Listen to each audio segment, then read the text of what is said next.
taking a long time, what they do is change the system so that the same thing does not keep happening over and over again. And this is certainly a case that has happened in the past. This particular event with this particular cause has happened in the past. And I think it's a very clear indication that if our enforcement actions against this kind of event remain weak, then they will keep happening. It is only at the point in time where we decide to make the consequences severe that we will start to see better environmental management happening on a broad scale. Well, so much, has happened. We're grateful at least the water level, or the contamination level rather, is at a level that it's to some extent acceptable. Not 100%, and we're grateful that there is some level of cleanup. The fish, they're not there anymore, and we're hoping that the level or the pace for compensation would now actually, have some level of alacrity. So persons can. But there's a difference between the water quality and the impact to the other organisms that live in the river, like the fish and the shrimp and even the little tiny ones that I certainly don't know the names of all of them. So the water quality will recover reasonably quickly. Remember, this is a very large body of water that rises up in the hills and keeps replenishing itself. And when you think about that, it's extraordinary the way we treat our rivers, as if they are worth nothing. So the water quality is probably the fastest thing to recover, but the other uses of the river, the fish and also its health as an ecosystem, that's going to take much longer. And if you think about a fisherman, he's not catching a tiki-tiki to sell to you, right? The fish has to grow to a certain size. And the fish are not growing in conditions of a pond where they're being fed. So this is a natural system that is going to take some time to recover. Yeah, and the people definitely. who rely on that natural system for their livelihoods, they are going to be without that for quite a few months, I suspect. I know we're kind of out of time, but I want to know if you knew also, just switching up very quickly, about the lawsuit regarding the Maroons and the government regarding the mining in that area, and the protected area to some extent that the government has given and also extended. I'm not sure if you've... I know a little bit about, I think there are 2 and maybe even 3 lawsuits that have been filed, but I don't know the details of the various arguments that are being made. You know that one of the contested issues is the question of the boundaries of the cockpit country, right? And there are many who believe that the boundary that the government declared is not the right boundary, and they left out certain areas, and Yes. those areas that are the subject of mining leases. So I can't tell you the details of the argument, but I know there's 2 and possibly 3 different court cases making their way through the courts on that very issue. Okay, great. Thank you so much, Miss Macaulay.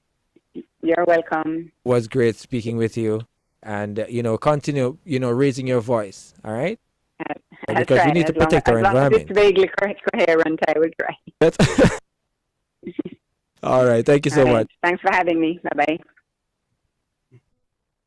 I was speaking with Miss Diana McClawley. She was one of the persons who actually founded the Jamaica Environment Trust, and we were speaking about the recent fish kill there in the Rio Cobre, along with, we kind of touched on a little more, but it's really critical because we're seeing where hundreds of fish were killed there in the Rio Cobre.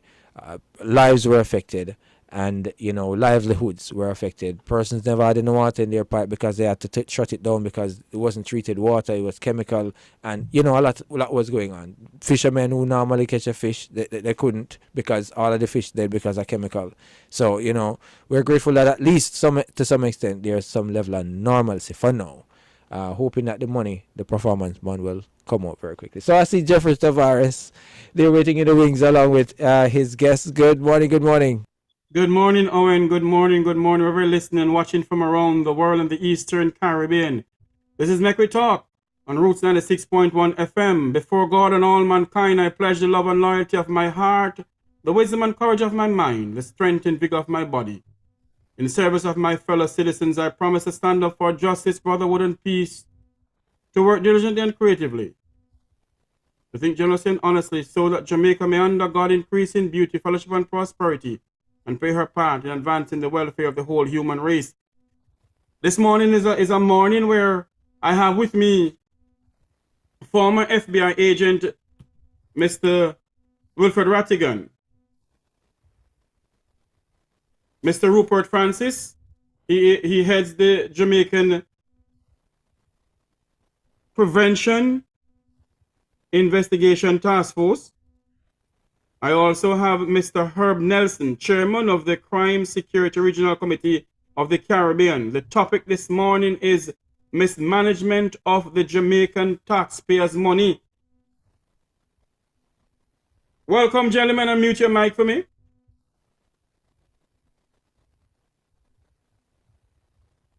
Hello, are you hearing me? Yes. Okay.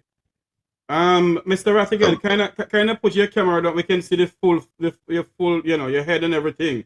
Yes, that nobody knows you.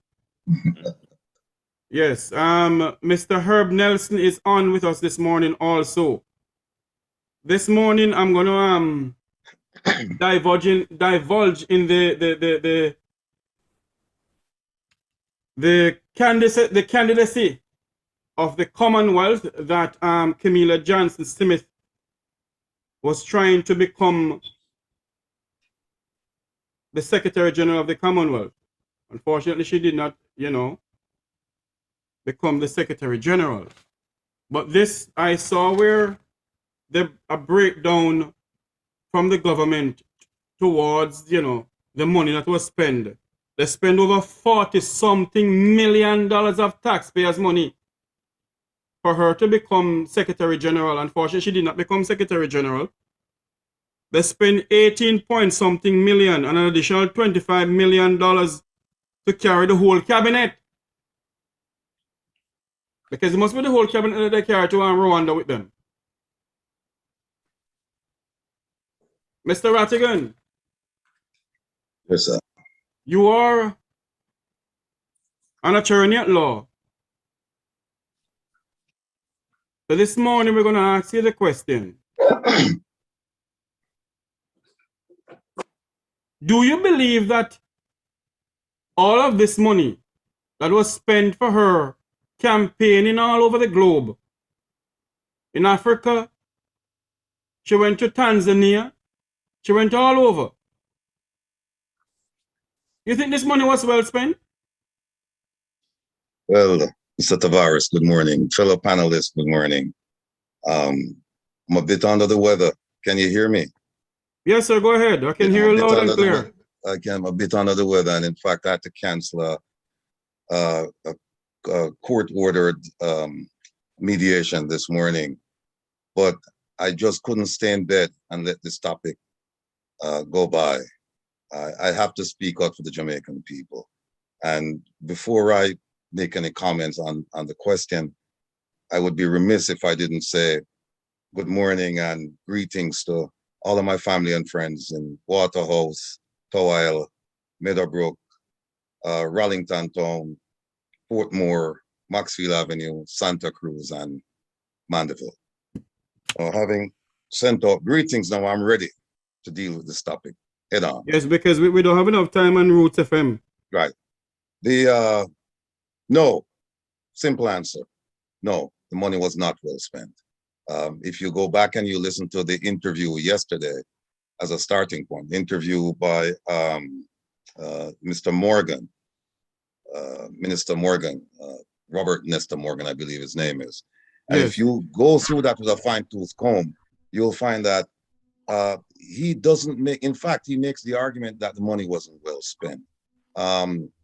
He talks about the fact that in his remarks, he mentioned Minister Bartlett, my hero. He mentioned my hero's name by title or by name. He mentioned it 4 times, right? About things that Mr. Bartlett was doing as a result of the campaign for Camellia Johnson-smith. And the funny thing about it is that Mr. Bartlett didn't need that summit or the campaign to do what he's doing, because he's been doing it for years. He's been doing it for years. So the idea that the money was spent to benefit Minister of Tourism, that's nonsense. He mentioned the Minister Johnson-Smith's name once, and that was in relation to a shipment of fertilizer she received, or Jamaica received, from Morocco. That had nothing to do with the conference, because that shipment was sent to Jamaica in March. Her candidacy for the position of Secretary General was not announced until April, mid-April. So it had nothing to do with it. And the idea that this helped the Minister Bartlett, that's what I took away from this. Minister Bartlett has been circumnavigating the earth ever since he was put into that position. But Mr. Rattigan, you know, I listened to the goodly Minister of Information, Mr. Robert Morgan, who is the Minister of Information in the office of the Prime Minister, on another radio station, where he said that because of Minister Bartlett, because of Camellia Johnson-smith rather, why the people from Dubai came into Jamaica, and you know, and I think these people are taking the Jamaican people for a bunch of damn idiots, you know, and it's full time we stop this nonsense. Look, Jamaica people, listen to your boy. Let me break down the diplomatic language that they use for you. The Dubai trip had nothing to do with the summit in Kigali. So Mr. Rattigan, you was a diplomat, sir? Well, I'm glad you asked that. You're right. That's a good question, because I'm trying to figure out if you have the capability to be speaking on something like this if you're a diplomat, sir. Well, I know a little bit about diplomacy, yes, and I'll tell you why. I held a U.S. diplomatic passport for almost 8 years, right, when I served overseas in various embassies. I also held an official passport, which allowed me, because a diplomatic passport, you have to live overseas. So I had that for about almost 8 years. The official passport, it allows you to go overseas and do business on the U.S.'s behalf, but you don't live in the country where you're conducting business. You live in the U.S. So if you're talking about the ability to go overseas and conduct business in a diplomatic forum, yes. I think I'm eminently qualified to do so, because of my 12 years of holding passports that entitled me to do that. Okay, so the question we're talking about the Dubai issue, when Minister Morgan said that because of Camellia Johnson-smith, the people from Dubai came into Jamaica to invest in Jamaica because of her, and she was running for the candidacy of Secretary General, because the current Secretary General at the time when they were running, she said she not going on chat, because all they do is chat. Go ahead, sir. Well, the Dubai thing had nothing to do with it. Ed Bartlett is a one-man machine. His ministry, the Ministry of Tourism, should be merged with the Ministry of Foreign Affairs and Foreign Trade. He should be given the responsibility to lead those two ministries. And Camellia Johnson should be relegated to junior minister as his understudy, so that he can give her some homework as to how to conduct herself in the international arena. This man is a diplomat supreme, beyond compare. I mean, this man can sell ice to the Eskimo. He went and he convinced the people in the Emiratis. No, keep this in mind. Dubai and Abu Dhabi, their tourist destination, right? And he was able to go to a tourist destination and convince them to let Jamaica be their tourist destination, and also to invest in Jamaica. Part of that is her job. It had nothing to do with the. In fact, Abu Dhabi and Dubai, they're not even members of the Commonwealth. They weren't even present in Kigali. So the idea that she, somehow it's connected had nothing to do with that. Plus, there is an organization called the African Union that's based in Ethiopia, right? Jamaica has an observer status there. They have someone assigned to that place.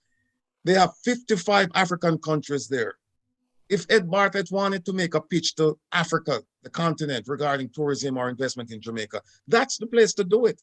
No, Minister Morgan said yesterday, oh, Ed Bartlett had the opportunity and the Prime Minister had the opportunity to meet with approximately 18 foreign African countries. What's 18 compared to 55?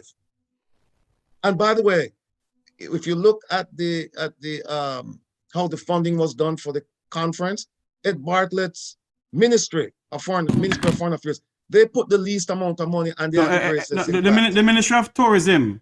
Yes, $5,131,386. Yes, that's the least of the three ministries that contributed to it. His ministry contributed the least amount of money and had the greatest impact. Ed Bartlett, he has met these people at various conferences for the time that he's been in charge of the Ministry of Tourism. So he didn't need this conference. Let me drop a bombshell. Here. I have extensive sources in Europe, West Africa, and the Caribbean. Mm-hmm. And several sources reveal certain information to me about the misuse of government funds for Camellia Johnson-smith. I won't repeat what they've said to me, but what I will do is I'll pose it in a question. And this is a question, Jamaica, I'd like you to ask your government. Is it true that a member of a Jamaican embassy or high commission in Europe was summoned, told, not even requested, to go to West Africa, to Rwanda, to take pictures of Camellia Johnson-smith as she met with her foreign counterparts.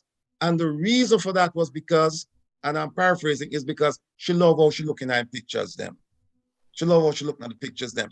And this person was taxpayer paid for this person to fly from Europe to go to Nigeria to take pictures, then from Nigeria to go to Ghana to take pictures in Ghana, then to go back to Nigeria to take pictures, and then to go back to Europe. So hold on there, Mr. Rattigan.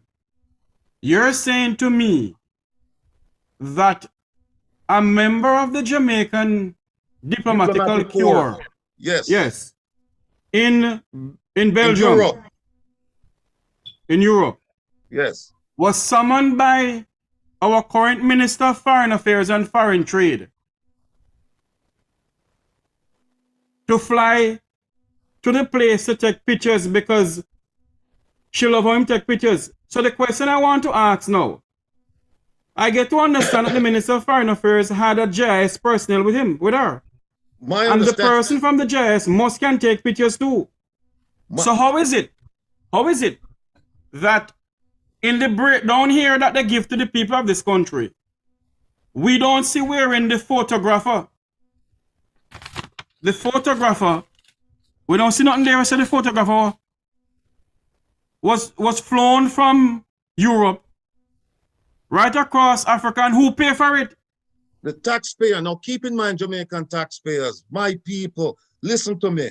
2/3 of you cannot put a nutritious, delicious meal 3 times a day on your table. 2/3 of you cannot do it. And yet still, the government of Jamaica is able to pay for a member of the diplomatic corps in Europe to travel to 2 countries in Africa, Nigeria, Ghana, to do what?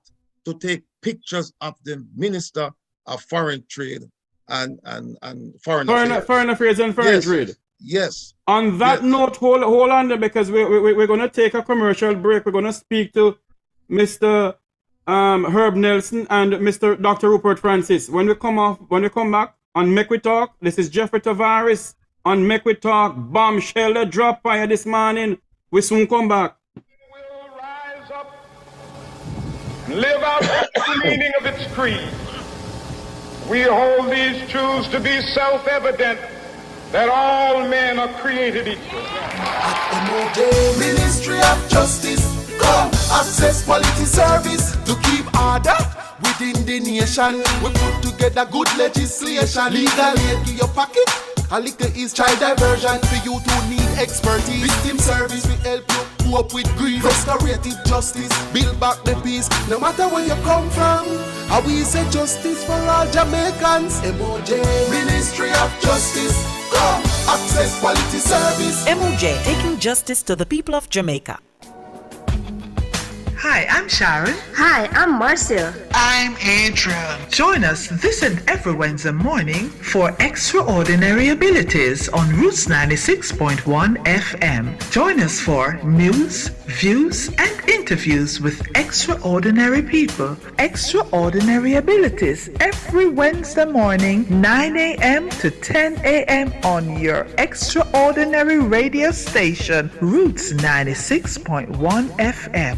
It's gonna be fun, informative, and educational, but most of all, it will be extraordinary. Extraordinary.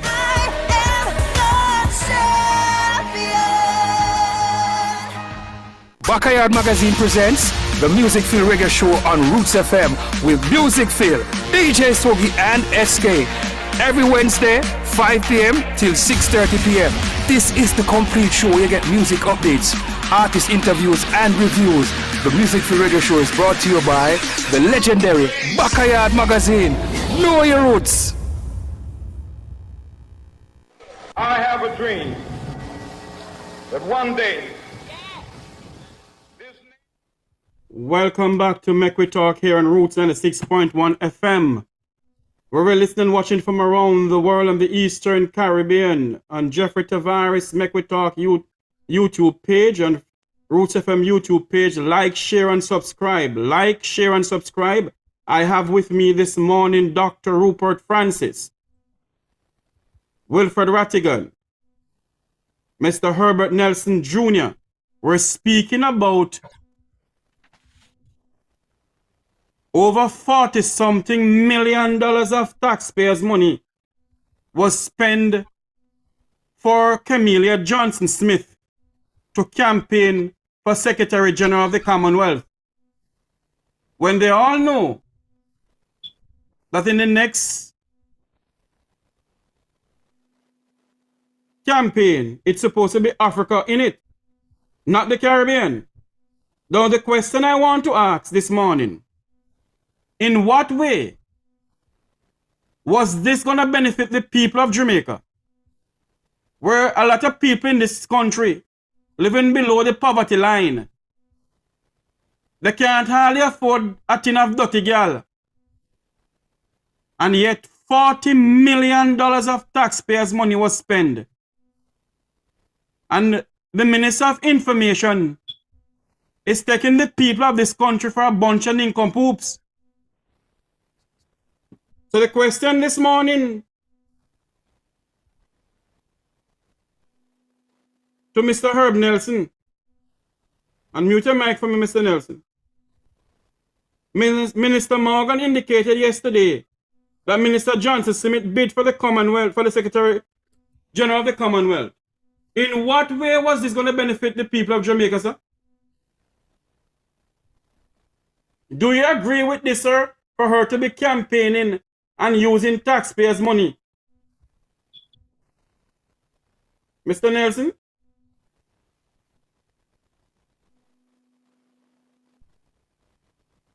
Mr. Nelson, are you hearing me, sir?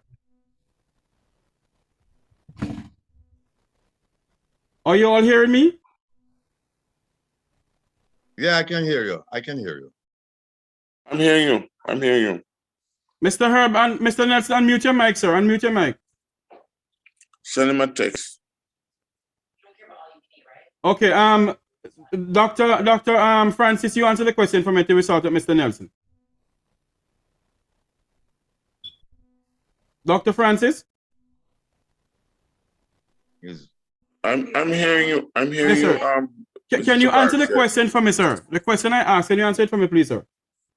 The question, let me say this to you, that any money you spend, government money you spend, it must be justified. And based upon the information that we have right now, and, you know, it is not justified spending that type of money. And furthermore, I think that, in our language in the military, we used to say that you should do a reconnaissance to see whether it would be well spent or not. Obviously, they did not do a very good reconnaissance. So in my view, we really should be careful how we spend public money, as Mr. Rattigan has said, and he has some details there that is very interesting. And these people have to be held accountable for public spending. Let me give you another example. I don't think, for example, that we should have changed the money because that must have cost us quite a lot. I would love to find out how much money, they spent to change the money in Jamaica. That's another matter for spending while poor people are suffering. And another one I would imagine would be the whole business of the changing to a republic. Now, I'm not saying that we should not change a republic. Don't get me wrong. What I'm trying to say to you is that I think we have to get our house in order first before we start to spend people's money and to campaign and do things like that. So my view is that, yes, Mr. Rattigan is absolutely correct that we should really be cautious how we spend. And furthermore, I will support him on this one, that Mr. Bartlett is the man who could have and did actually do most of the work there. So one has to ask the question as to why this had to be done. Now, the question also, I think, is a fair question, is how would the Secretary of the Commonwealth help us in Jamaica? That's a question I would love to be asked. I hope Mr. Rattigan could explain that to me and to the rest of the public as to how this position would have helped Jamaica if it could have. Well, let me just jump in there, Mr. Tavares. Before we even get to the point of how could it have helped Jamaica, keep in mind that the government, through the Prime Minister, announced that they're taking steps to move to a republic. So if you're taking steps to move to a republic, it means that you really have no interest in the Commonwealth. That being the case, why would you spend all of that money to have somebody go become the Secretary General of the Commonwealth if you're moving to a republic? It makes no sense. And to the question about whether or not the being the Secretary General would be able to help Jamaica, no, it wouldn't help Jamaica. I mean, again, I'm calling for the two ministries to merge.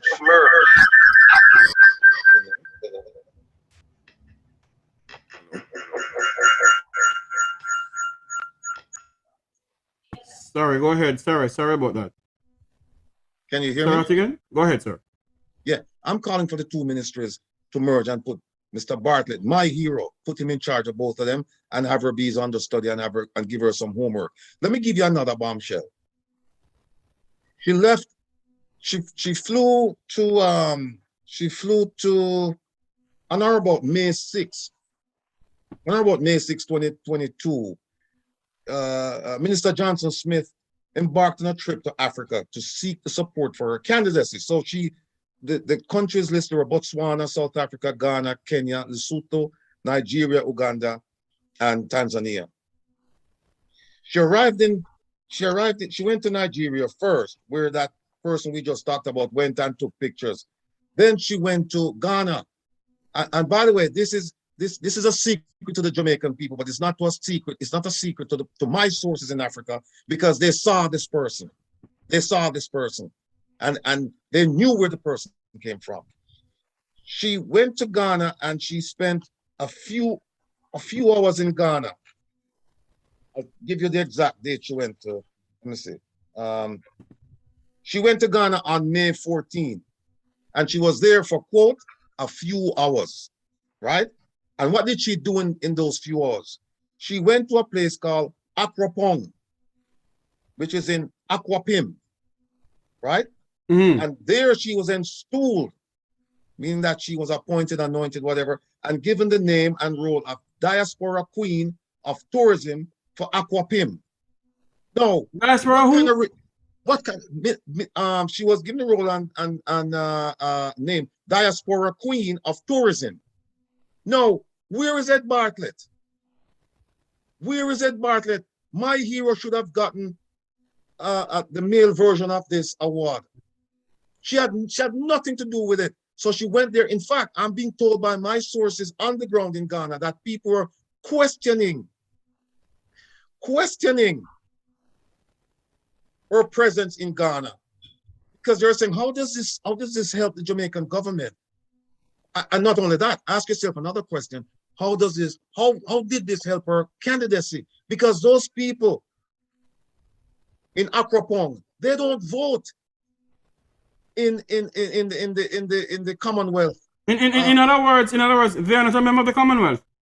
No, Ghana is. But where she went to Akropong, and she went to visit a local tribe, right?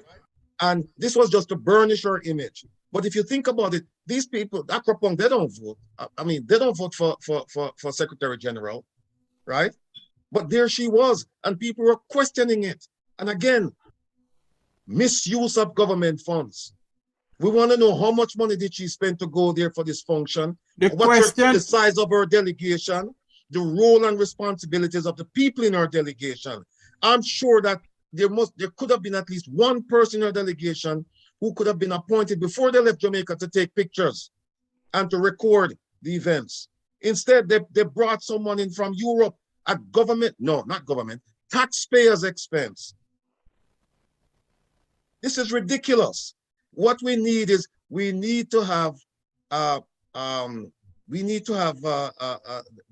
expenditures itemized so we can see what was paid to whom and for what purpose. We want to see how many people went on the delegation, because as I sit here, I tell you that if they had 10 people on the delegation, they only needed 4. They only needed 4.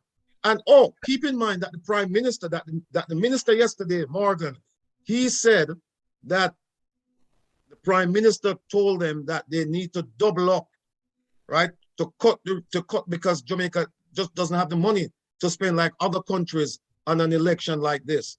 So he told them to tighten their belts. And this is how they're tightening their belts.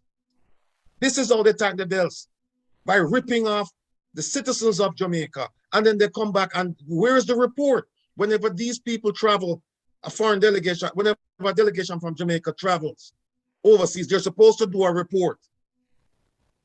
Where is that report? And if they're going to tell you that the report is classified, tell them to declassify the report and put it out to the public so that people can see how their taxes are being spent.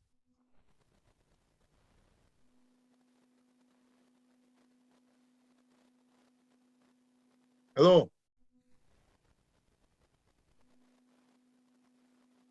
Hello?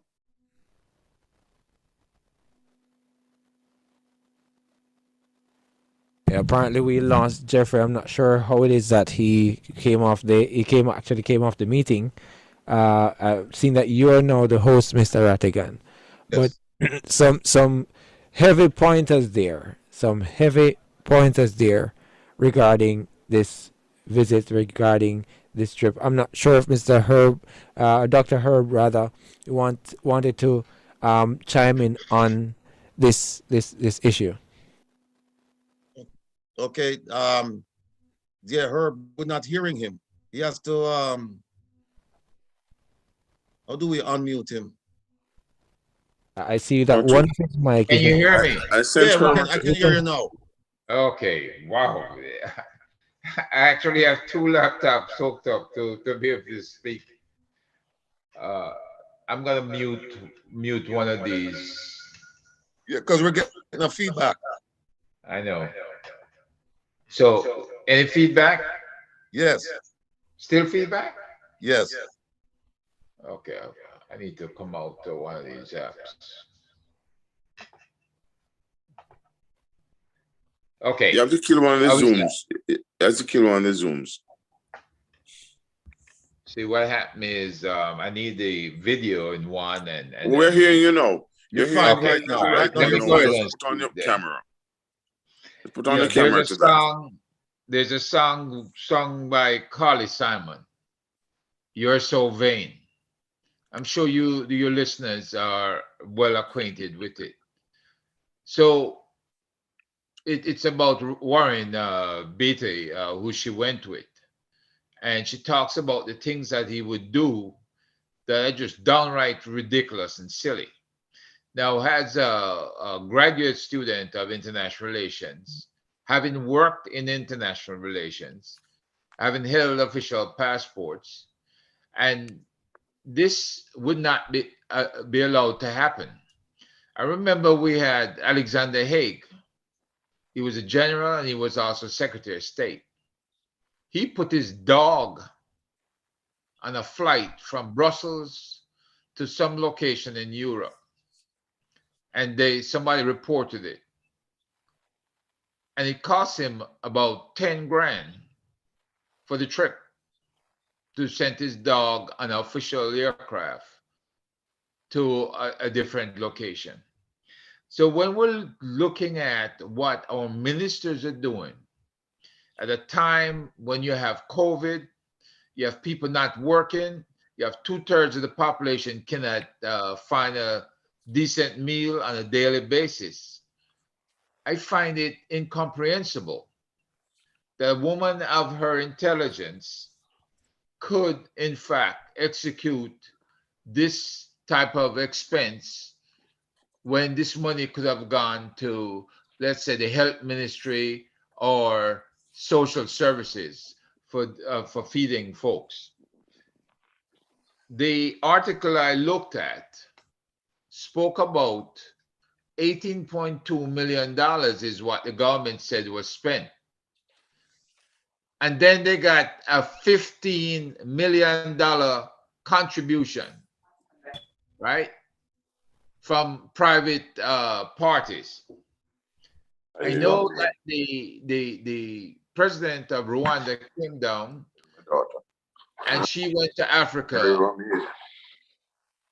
to gain support from Ghana and different countries. But this came at a time when you said it was Africa's turn to cheer, and this Dominica representative wanted to renew for another 3 years. She never got full support from our home organization, which is the regional organization of CARICOM. CARICOM wasn't fully on board with this. And if CARICOM thought that this woman the Baroness had inadequacies, they should have stated so, and they should have come out with a campaign against her and endorse the minister. That didn't happen, right? There was but Mr. Herb, if I may come in here. Yes. I believe that all of this came out of Boris Johnson. Boris Johnson was the one who pushed for her to be voted out in the sense of the whole campaign, and I think Boris Johnson is the one who asked Prime Minister Holness to put up Camellia Johnson-smith. Well, don't quote me on that. Well, Jeff, let me just do a little background here for your audience.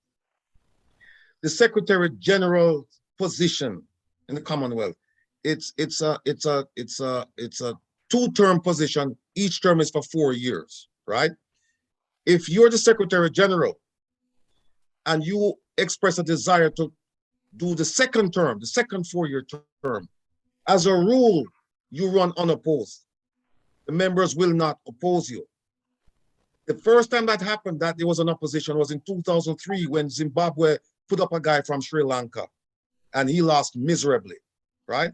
Now, there were reports that the Baroness was not acting in accordance with her duties, that there were financial mismanagement, or there was something having to do with fraud or nepotism and so on. And so people were displeased with her.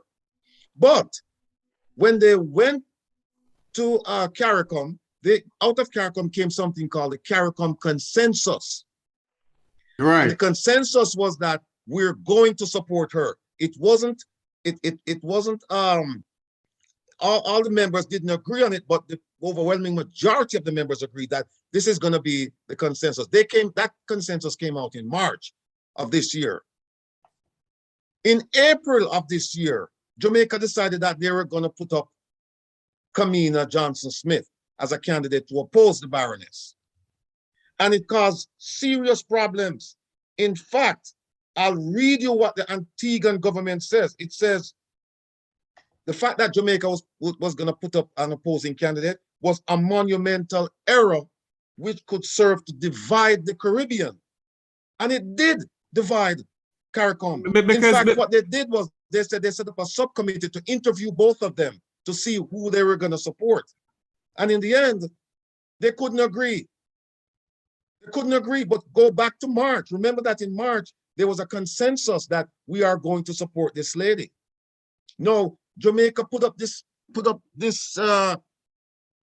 neophyte to politics. Her only claim to fame is that her father was a diplomat, right? They don't have a diplomatic school in Jamaica, so most of these diplomats, they're learning on the job. Unlike yours truly, who went to a diplomatic school to learn to be a diplomat overseas. And I'm not bragging, I'm just saying, that's a fact. They're learning on the job. And it's evident by their actions day in, day out. And this is proof positive that she should no longer be at the helm of that ministry. I will say, I've said it before and I'll say it again. Ed Bartlett is the man for both ministries. He is the man for both ministries because he's doing more to fly that flag, that Jamaican flag, than any diplomat that Jamaica has anywhere in the world. Ed Bartlett, one man, this guy is unbelievable. This guy's gone all over the world. During COVID, he was all over the world, still flying the flag, saying, despite the pandemic, come to Jamaica. During the economic downturn, he was the man who was saying, come to Jamaica. And proof of that, I've seen evidence of it. I was in Jamaica last month.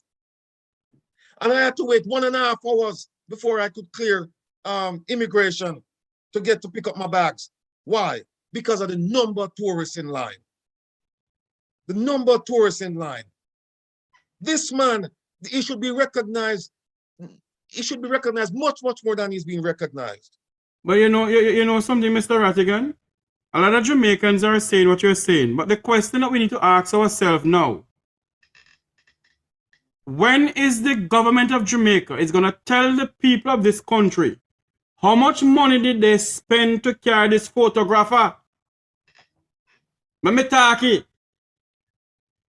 This photographer traveled from Timbuktu to Timbuktu just to take Camellia Johnson-smith picture. Let me just say this. Let me just get another, this is not a bombshell, but it's to add to it. That photographer, I know very well. Isn't he? I have a picture in my house from that photographer. I know that photographer. Isn't that for Africa? Isn't he a son of a former diplomat? Mom is the word.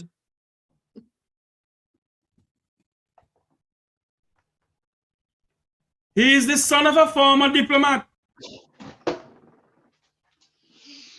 And the son is a photographer. So tell me something now. There was nobody qualified in this country to travel all the way with the minister to take her pictures.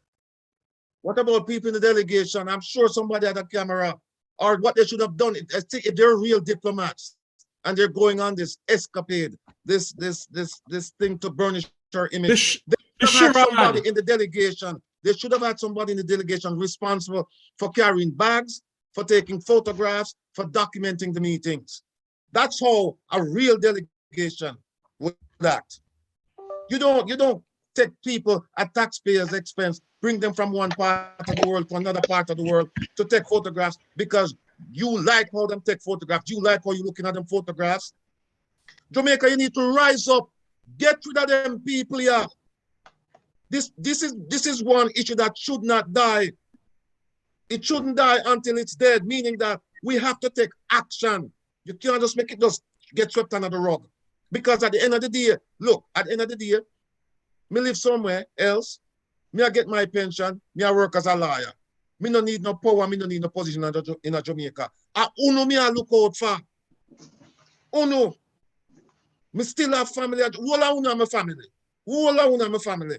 And when me see what them I do, we don't know. It not right. This not right. This not right. My blood pressure go up. This not right. And then we have this we have this woman in this position. I travel around. I try, and hey, tell you how much they don't know about politics, international politics and relations. If they had relations, they would have known that they didn't have the votes for her victory. They went to Kigali, hoping to have a celebratory moment, hoping that when she won, they would have had a party for her. Instead, they were sorely disappointed. That means that you don't know who not deal with. You don't know who not deal with, because if you did, you would be guaranteed those votes. If Ed Bartlett was in charge of this thing, Ed Bartlett would have guaranteed and provided those votes. And the question we need to ask too, how much people in the Prime Minister's delegation, how much people go? For $25 million? And them only go for 5 days. I say 5 days them go for. Right? So we need to know, we need to have a report coming out explaining, identifying the people who went. We need to know their rules and their responsibility. Look, them go big hotel, 5-star hotel. I try to keep up with the Joneses when them could have go to a 4-star hotel and save the Jamaican government, well, save the Jamaican taxpayer some money. Them I eat big dinner, escargot, steak and lobster. And the people in Jamaica, poor people in Fianyam, Kalalo, and dirty girl. Yet so let me pay for this. This can't happen. People don't need listen, we don't need to demonstrate. I will find out the procedure. If you, anybody, my friends and family, find out the procedure to get a permit to demonstrate, right? We want to do this legally so that police not broken up. We want to say, but we need to demonstrate down at the ministry and say we need this can't happen. This cannot happen. And look, by the way, this thing has gone on for a long time, you know. And the PNP, it's two people like Jeffrey now. All of them things that get exposed. And there's a lot more we have to expose. Lot more. So that is why I'm saying now it is now 12 o'clock in Kingston City, Jamaica, on Roots 96.1 FM. This is where I say so long from Roots FM, but we're going to still be on the Make We Talk Jeffrey Tavares YouTube page. So you can still stay on and hear us talk about what is going on in Jamaica with the corruption. The People's National Party is no better, you know. No better barrel, no better herring. Then the call for whatever is no better. With me this morning, I have Dr. Rupert Francis, Mr. Herb Nelson Jr., and Wilfred Samuel Rattigan. We're going to be on my YouTube channel. We're going to say goodbye to Roots FM. Thank you very much, Owen.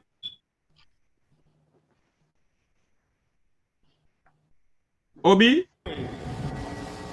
That one day, this nation will rise up and live out. Yes, gentlemen, welcome back to here, because we're going to continue here for our next maybe a couple minutes. We're still live, so we have to be careful what we say now. Now be careful what we mean, you know. We're going to talk up the things. Mr. Nelson. Urban Dr. Francis. Dr. Francis is quiet, you know. Dr. Francis quiet, yeah. No one said no. Let me say this. I'm on. Yeah, I have never seen Special Agent Superior Rattigan express himself in such a vociferous and aggressive manner. Right. And let me tell you, what we heard about the trip and about the amounts of money being spent, that and it's not fake news from donors could have been better spent, Jeffrey. Yes. On local social programs to alleviate the suffering of the people of Jamaica, right? But it wasn't. So the question begs, what is the government going to do to survey the population and to come up with a program that's a stopgap until we can get back to full employment after COVID? because COVID is not over, not by a long shot. Right? So those are the questions you have to ask. And by the way, we're talking about corruption in government. You talk about corruption in government, you look at why the Integrity Commission was formed. And the Integrity Commission is so dormant, the NIA and JAMP have to be addressing the issues that they should address. They hide behind a law that says that they can't disclose the complaints that come before them. They make it a state secret. All of that, just like your program is showing transparency to what the minister did. I can tell you there are other ministers who need to answer for what they have done. For instance, why was Bobby Montague moved from national security over to transportation? The question begs, does it go back to the car buying issue where the government ordered like 200 used cars?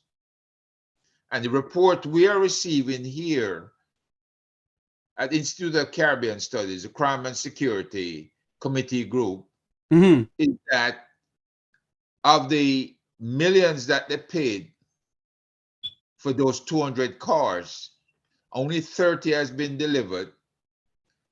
As of October, there was a headline that stated there's no return of funds to the government. The report we're getting is that there was disbursement of funds before the first car was even delivered.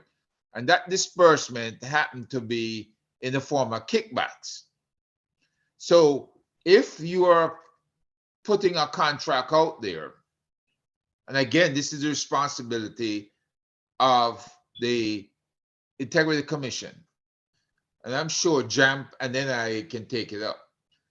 If you are going to investigate this, you have to find out who got the kickbacks and why is it they're still stalling over the return of those funds. If the money is in somebody's pocket, I guess you can't very well ask them back for it because it's the left hand of the government not knowing what the right hand of the government is doing with their funds. And that falls on Mr. Clark, who happens to be the finance minister. He should be anxious to find out what happened to that money, who may have collected some of those funds before the car or cars were delivered. It is a scandal, just even worse than the scandal that we're talking about now with the minister and her campaign to be the Commonwealth Secretary General. We get tired of hearing these things over and over and over again. They talk about the diaspora, Jeffrey, and the diaspora being responsible for shipping guns to Jamaica. Okay, if we took that responsibility and said we will work with any agency here to uncover who's doing it. But as you talk about gun, Dr. Mr. Nelson, I am seeing where there's a notorious gun running gangster who used to live in Brooklyn, New York, who they lock up now, was granted firearm license under the former Minister of National Insecurity and Injustice of the People's National Party, Mr. Bunting. So you're saying to me that no check was done on this man? He was caught in America for some drug running and he was deported to Jamaica. How is this man was allowed 2 licensed firearms and now he's being caught smuggling guns into Jamaica, about 20-something guns into Jamaica? Again, those national scandals that occur, whether it's the PNP or the JLP, are not things that should have been swept under the rug. Somebody should have been investigated, and people should have been made to pay the price. So what you have to look at, if you're investigation, if you're FID or MOCA or one of these other super agencies they have down there, is to find out what is the connection, what is the network that these people have that create these opportunities for them, right? What is the quid pro quo? In other words, something for something that was passed between individuals to create all of this. Unless those agencies become more proactive in their investigations to find these things out, they're going to see these things repeat itself under the guise of secrecy. And the Integrity Commission won't say anything because it's secret. Because Yeah. they're trying to apparently have passed a law in Parliament where there's some secret going on that the people of Jamaica can't ask questions pertaining to any corruption within the government. Isn't that so, Dr. Mr. Nelson? Yes, that's exactly. Can you elaborate more on it? Then I can go to Dr. Francis. We're going to continue with the same thing with Camellia Johnson-smith. We're just joining up to show the people how the level of corruption is in our country. And both sides of the fence. No better barrel, no better herring. So all the PNP calling for the labor rights, them to give transparency. Them is the same thing in the 1990s. They wrecked the economy of Jamaica. And they have a man who was dubbed as the world-class Minister of Finance. When he said run with it.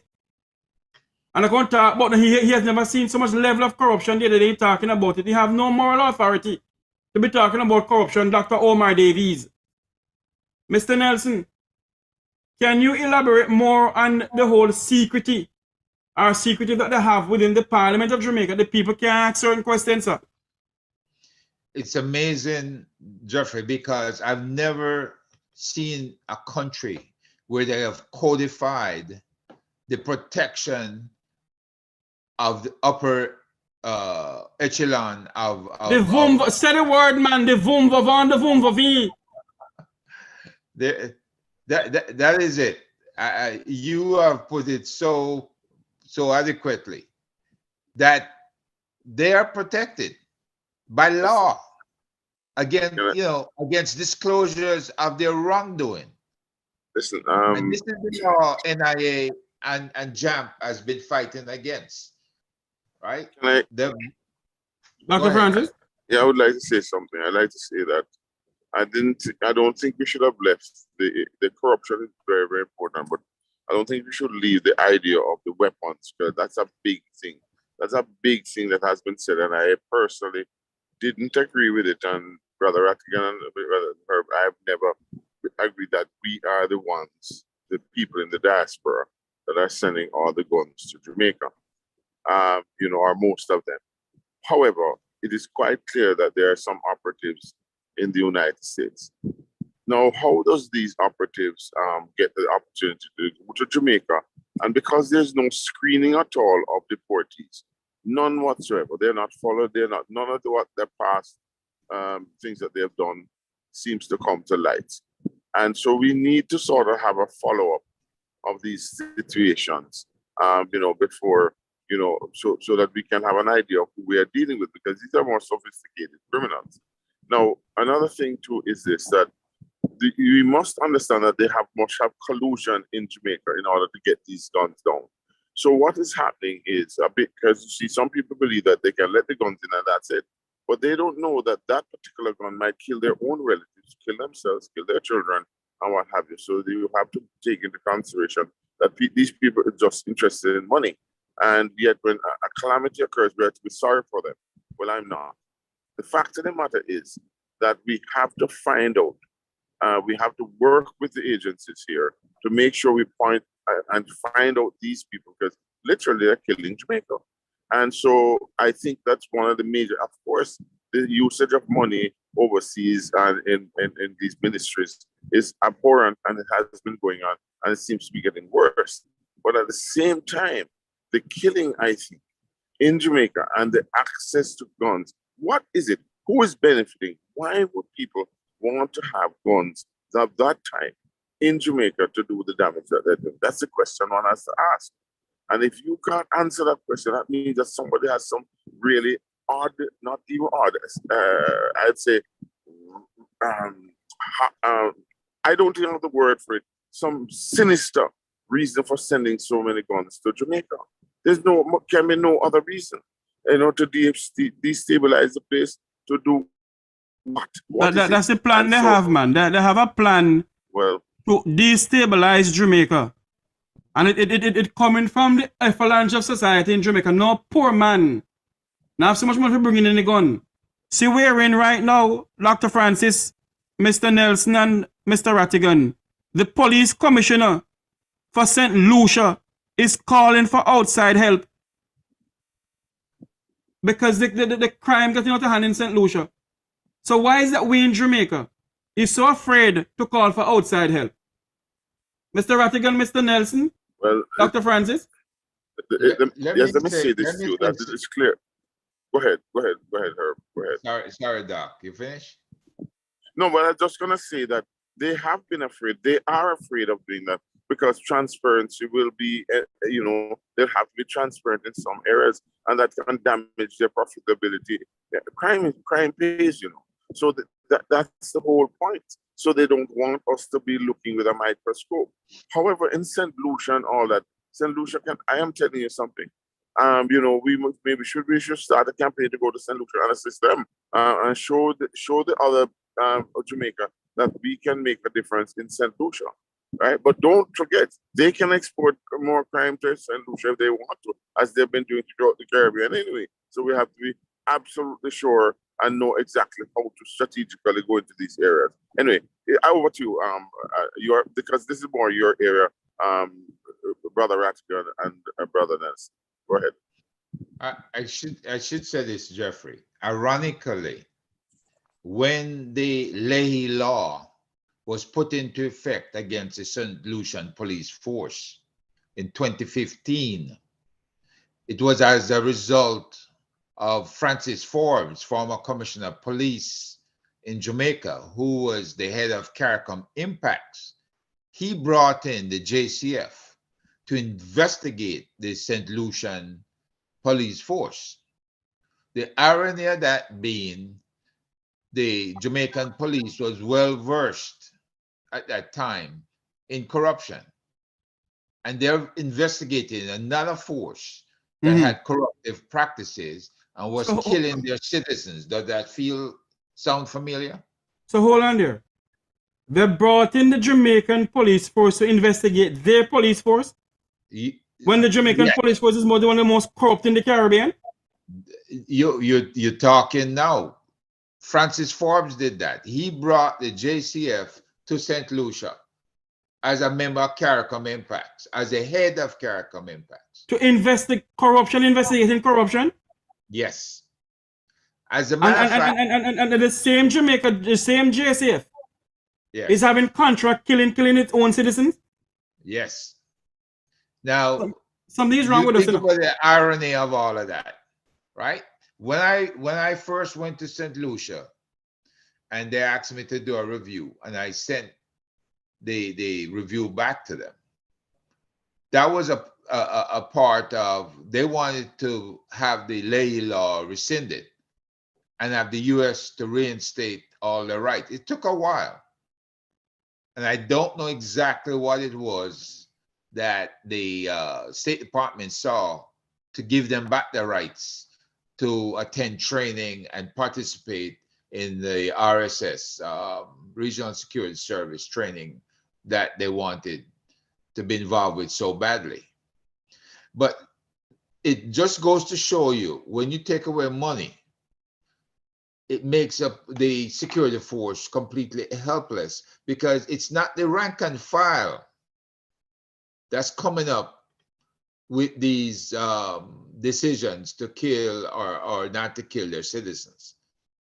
It's the head of the various stations, whether it's inspector or superintendent, that allow this type of thing to occur. And before going further, let me say this. The NIA I put out a memo to the Parliamentary Oversight Committee of the Integrity Commission to recommend to Parliament the deletion of clause 53, subparagraph 3 of the Integrity Commission Act, which places an absolute ban, called a gag order, on the Integrity Commission, indicating to the people of Jamaica when they are investigating a corruption matter. So this is not about any other issue. It's about corruption. They have a ban on that by law. And the PAC, which is headed by Jackson, I believe it's still headed by him, they have to recommend to Parliament and get a vote that removes that ban.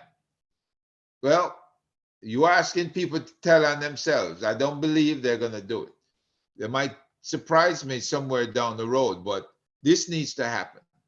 And the Integrity Commission then would be able to report to the Jamaican people through media, through print, and Herb, I think that also, Herb, can I just jump in here a minute?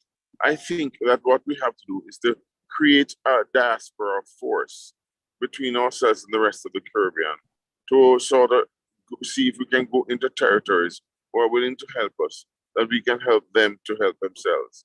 And I think if we do this in a very strategic and professional way, as we would anyway, then it would make sense. And when people see the, what shall I say, the results of whatever has been done in other territories, they may get the sense of how to do it in the other countries or why it's important.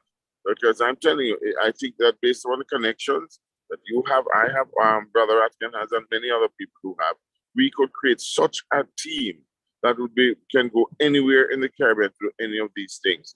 Because, if we can show that we can reduce crime and violence in other areas, then it would be incumbent, the government would be very silly if they did not follow suit. So that's my input in that. And I think that is what we ought to do. That is what ought to come out of this suggestion, this program today, that we can form this thing to make sure that we can intervene and so on into these situations. And once they want us to come in. So that's my viewpoint. When we had the Caribbean American Month back in June, Doc, believe it or not, the officials that appeared from CARICOM, that was the recommendation I made, that each island come up with its own crime prevention and intervention task force, and that we join forces in doing this across the Caribbean, because we had asked for the JCF, the Commissioner of Police, to endorse us, to give us the authority overseas and in Jamaica by making us either district constables or special constables to be able to investigate some of the things we need to investigate to stop criminals from coming here and causing problems, as well as the illegal shipment, or should I say trafficking, whether it be arms, human, or drugs. But we never get a response from him. And I have no idea what it is they want us to help them with, because that's a simple request.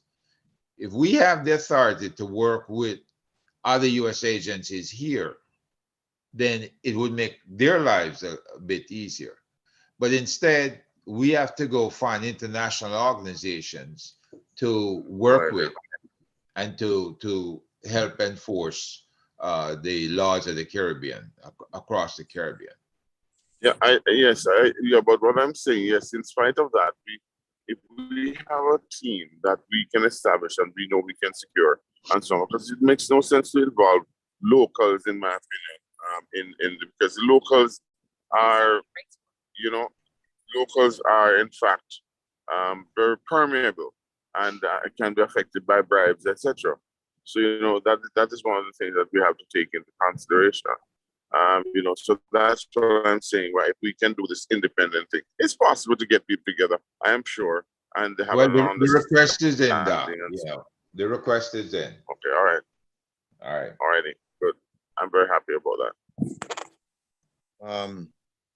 that. Gentlemen, there's one aspect to the Camellia Johnson-smith saga that we haven't touched on, and that is the fact that a group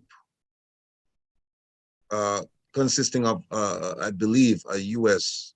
company and 3 Jamaican companies got together and financed a PR campaign for the minister. Now, in her budget, she put there that some of the money she used to deal with her PR considerations. So I don't know why, you know, a group outside of government would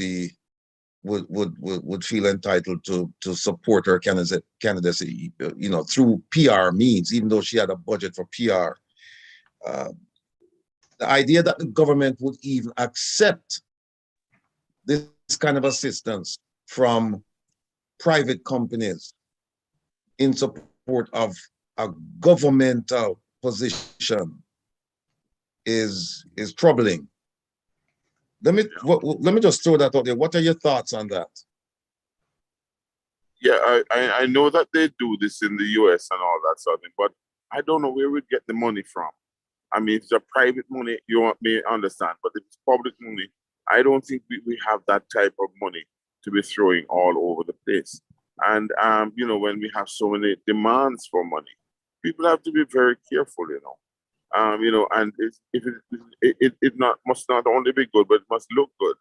And it doesn't have a good look, especially when we are struggling and are asking people to do more remittances and so on and so forth. We have to be careful because, you know something, I'm going to just say this. I saw a little video, and I know it's a little bit of a digression, about a one-minute digression, of a lady pointing to her house and saying how she stay in Jamaica and how she built her house, a huge house, and she got to market and what have you. She looked like she was in her 40s, maybe 50s. But, you know, not 50, I'm sure. And she had built this humongous house. But the question, you know, you really don't know the veracity of her claims because you don't know where she got her money from. Okay? And then she's saying that, you know, Jamaica, what people abroad is coming down like family members to just cut with people, you know, to save money and all that stuff, which is totally untrue. You know, so we have this sort of I think in Jamaica, you know, it's like a Robin Hood situation where they believe that you know, they can rob from each other and what have you. And also there's another situation where, you know, and it's coming from top to bottom. You know, it seems to me that they're saying, hey, if you big guys can do this, for example, then why not us? You know, and to hell with you people who don't like it, you know, and, you know, so if you continue like that, then we're going to have a country of total lawlessness when all leaders cannot be checked or have no checks and balances. And you have an integrity commission that it has to hold on to information that they get and cannot release it. That to me is more of a totalitarianism than anything else. And that's how I would answer that. I hope it is adequate for what you wanted. If you need more from my perspective, fine. But as far as I'm concerned, I think that should not be done, and public money should not be spent in private areas. That's my view.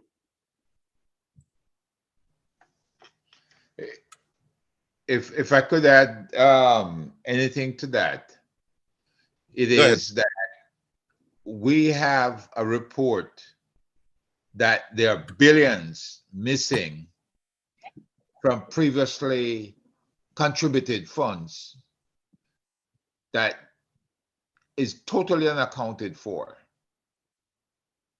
by the party in power. As a matter of fact, it goes way back to when even the PNP was in power. We have to have some method of accountability for funds that the diaspora contributes. Last year was like almost $3.25 billion US. The year before was $2.5 billion, and it was over $2 billion consistently prior to that. So if folks are taking their hard-earned money and making contribution, matter of fact, when Minister Grange came on, she promoted at least 2 that I'm aware of fundraisers pre-COVID and during COVID to prepare for COVID. And the question is, who was the accounting firm that tracked that money? Because I was completely off the chart for the US. And I don't believe it, by law, that was allowed here in the US for one government to come and put on fundraisers here in the US. But being that as it may, it happened. So where is an accounting for that money? And all the other monies, they say, is now unaccounted for in Jamaica. I mean, it comes up in, I believe it could be 1.3 trillion or even more than that. And we are here talking about this without any accountability. That is a problem Jamaica government has. They feel they don't have to talk to us, and they shut us out. They don't even talk to the local population. So us bringing all of this up now, we're asking for answers. We need answers. We've been playing along with their gimmickry all this time. And then they tell us why they can't include us in the process. Well, give us the answers to the money that remittances and other donations made over the last 10, 15 years. Who has accounted for that within government? What process do they have? Because we do have software that can be installed, and the government can then put every account in there from outside, nonprofits as well as other governments, and can track that money down to the last penny. So if Dr. Clark is interested, I can put him in touch with a Jamaican who has the software and the ability to do that. It's all part of the cybersecurity system that we proposed to them back in 2017. And they failed to even respond to that. So, where do we go from here? What do you think about the Foreign Corrupt Practices Act and the possible liability of the American company in providing financial support to assist with the candidacy of Camellia Johnson-smith? The Foreign Corrupt Practices Act, I liken that to the fact that FIFA, when the FBI went in and took out all of these FIFA members across the world, it was because of corruption in the FIFA ranks. There was donations from Coca-Cola, AT&T, and other U.S. entities. And the money intended for soccer programs in the different international arenas was being used for bribes. There were a lot of bribes behind who got the World Cup, and those bribes continued over decades. Well, finally, I guess the U.S. companies themselves pushed for and got the investigation done by the FBI. That even involved the JFF in Jamaica, which is another corrupt group that when they get money in their hands, it seemed like that money got to pay off the last set of monies that they didn't pay. So they all the monies they're getting is unaccounted for.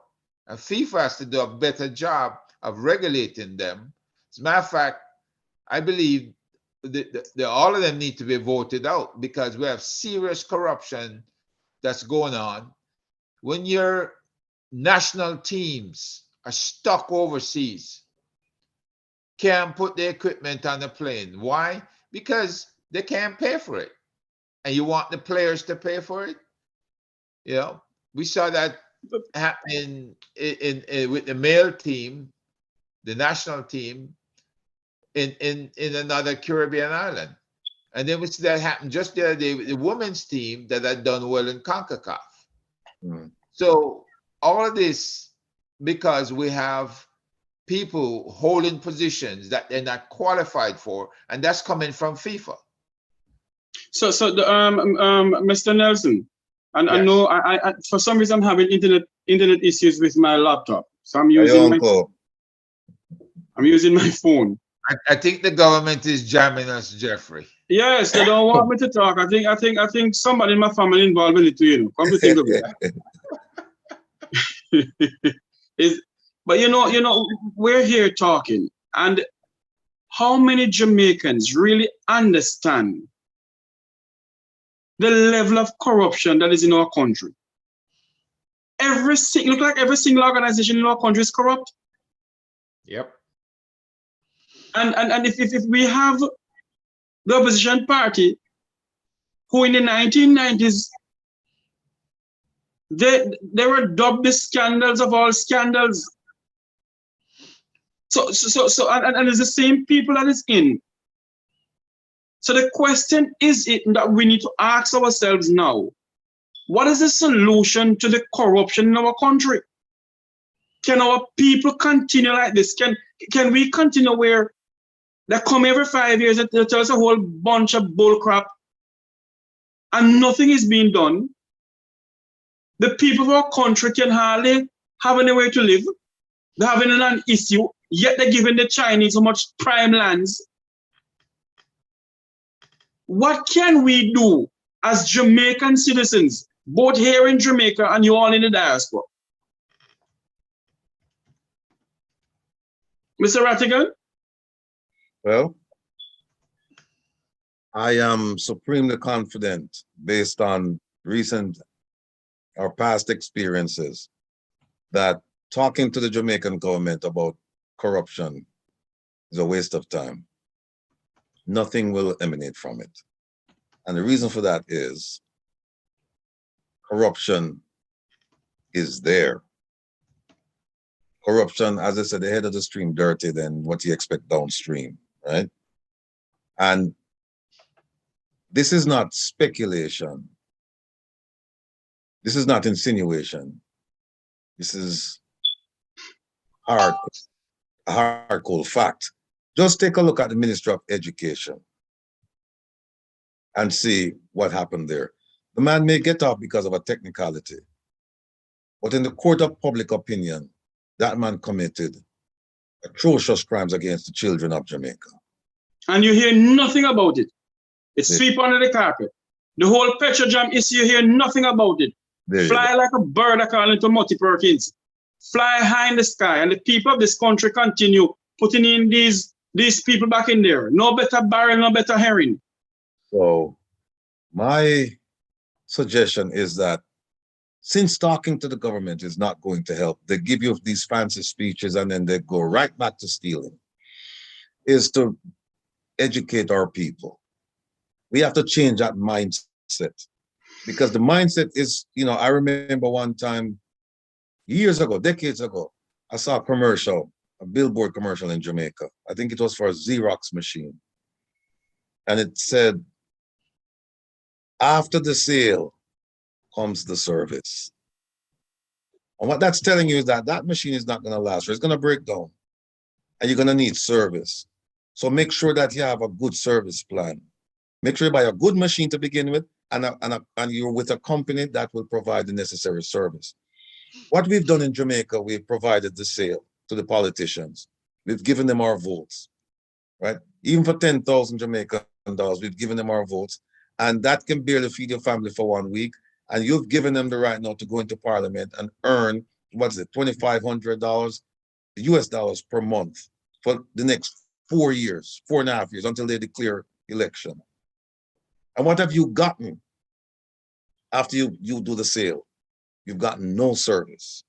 And so I think we have to open up their eyes, remove the scales from their eyes, make them understand that, listen, power lies within you.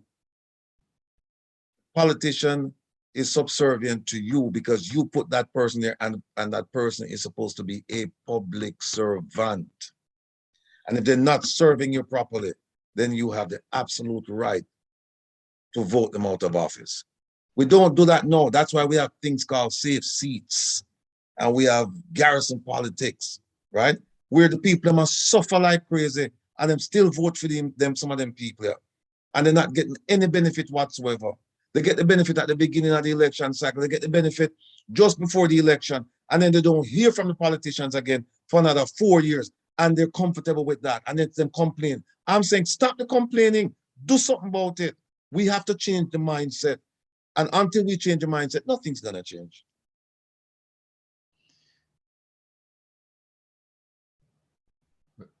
Jeffrey, you're muted. Oh, that I was saying, sorry. It's saying where the gentleman run by Waterhouse. You see? The gentleman who run there is a member of the People's National Party. And the road in Duane Park is a disgrace. And yet he win back the election. If election called tomorrow morning, that man go back in. He lost in Duane Park, though. He lost in Duane Park. Yeah, he lost in.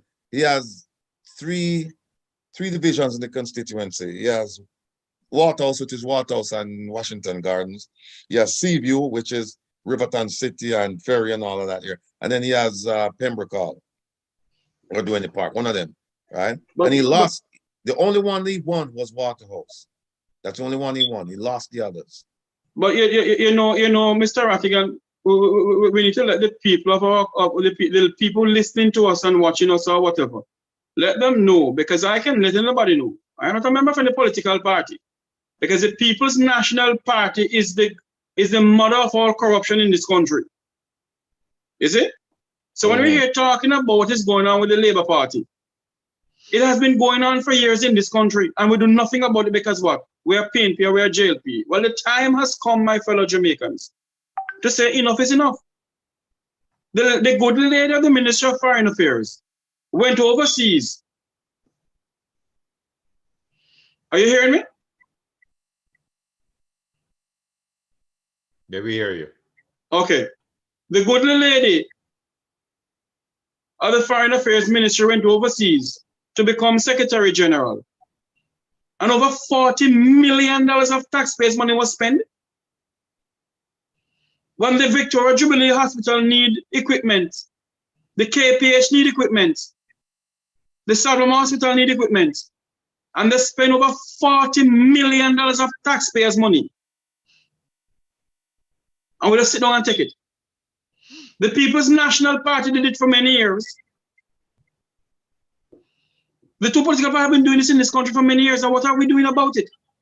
We sit down, we have talk show house, and we talk, and we talk, and we talk, and we talk. The time is action. It's action time now.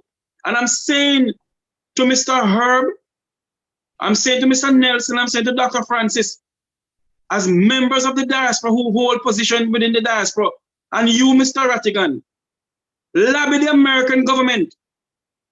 Don't give 1 red cent to the Ministry of National Security until they can tell the people of this country where that money is going.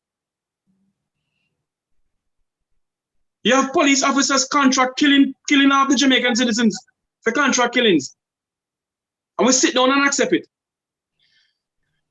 Let me just add this to what you're saying there. I feel your passion and your pain, my brother. The minister yesterday, Minister Morgan, he mentioned that Minister Johnson-smith went to Morocco. Again, it had nothing to do with the conference. In fact, it happened way before the conference. But he was trying to make the point that diplomacy is a continuum. Well, it's a continuum, but except that Morocco is not a part of the Commonwealth, and Morocco was even present at the summit. But here's what we should focus on regarding the Moroccan piece. She went to Morocco on several occasions. The question is, who covers Morocco in the Jamaica Foreign Service? Is it England? Is it Brussels? Who covers it? Somebody's supposed to cover it because we have her going there, right? But we don't have any official representation covering that particular geographical area. That's one point.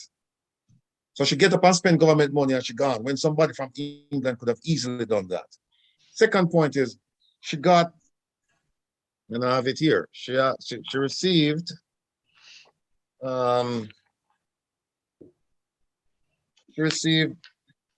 free fertilizer from Morocco. She received 1,200 metric tons of fertilizer from the Kingdom of Morocco. The question I want to ask is, where is that fertilizer? Because I have friends and family members who are farmers in St. Catherine, St. Anne, Clarendon, and St. Elizabeth. And I them don't get none of that fertilizer. So I want to know, where is that fertilizer? It arrived in Jamaica in March of this year. And I don't hear nobody talk about them getting a free fertilizer. So I'm wondering who in the government is responsible for securing that fertilizer off of the wharf, and how is it distributed to the farmers? Did they give it only to them friends, the big farmers, or did they give it to small farmers as well? But Mr. Rattigan, you must remember, you know, that certain people in the government have garden in the backyard, you know, up in Beverly Hills and Cherry Garden. So maybe all that go up there. Yeah, but this is a question we need to ask. Like, where is what? That's a lot. 1,200 metric tons of fertilizer. And so we want to know. And if that is the case for fertilizer, then how come food items went up when you get free fertilizer? That's a good question. Right? Well, how come the price of tomato, like for example, went from $1 before you have the fertilizer, and now you get the fertilizer and it gone up to $2, and people can't afford it? How you explain that? Where is the fertilizer? Where is it? I think we need to ask Pernell Charles Jr., who is the Minister of Agriculture, I think. Well, we need to start with her, because she's the one who go Morocco go beg it, and she's the one who receive it, right? She's the one who receive it, and she's the one who have big press conference, right? Let me share something else with you. The minister yesterday made a statement. That's Minister Morgan. Yes. He needs to go to diplomatic school to understand diplomacy and how it works, because he doesn't. I'm being told that he's a wordsmith and he's a spin meister, but that doesn't help. Those qualifications won't help him around people like the people on your distinguished panelists. It won't, because we're going to ask the tough questions and we're going to cut through the BS. Now, he said, the statement that they came out with from the Prime Minister's office, they said, despite not having won, they're talking about Camellia Johnson-smith, Jamaica garnered significant and widespread international support. What support? They lost. They lost when they were supposed to win. The contacts made and the opportunities to share views and secure understanding on issues of common concern have served to strengthen bilateral relations and further enhance Jamaica's reputation as a strong voice on the international stage. No, you don't do bilaterals at summits. I mean, I know that. You don't do bilaterals at summits. And what that summit was, it was a meet and greet, press the flesh, drink some liquor, eat some food, and just chit chat. No serious business was conducted there, because for serious business they have a forum for that, right? So when all of this language when they put out and things like that, somebody read this might simply think that, hey, Jamaica, you know, they achieved something out of this summit. But when you ask what did they achieve out of this summit, and them start telling about Ed Bartlett, please remind them that Ed Bartlett has been doing his thing way before this summit. And this summit, by the way, took place between June 20th and June 25th of this year. Just the other day, Ed Bartlett had traveled the world years ago. So what I'm trying to do now is, you see them bring Ed Bartlett in and say, well, look, Ed Bartlett is doing a great job, and he's doing a great job because of this. Nonsense. But she was going to get, you know what she was going to get?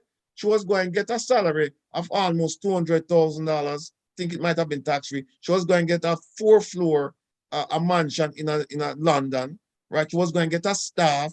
she was going to get all the trappings of being an international player when she's no more than a bit player. She can't even take care of her own ministry. She can't even thief good. She can't even hide what shadow good.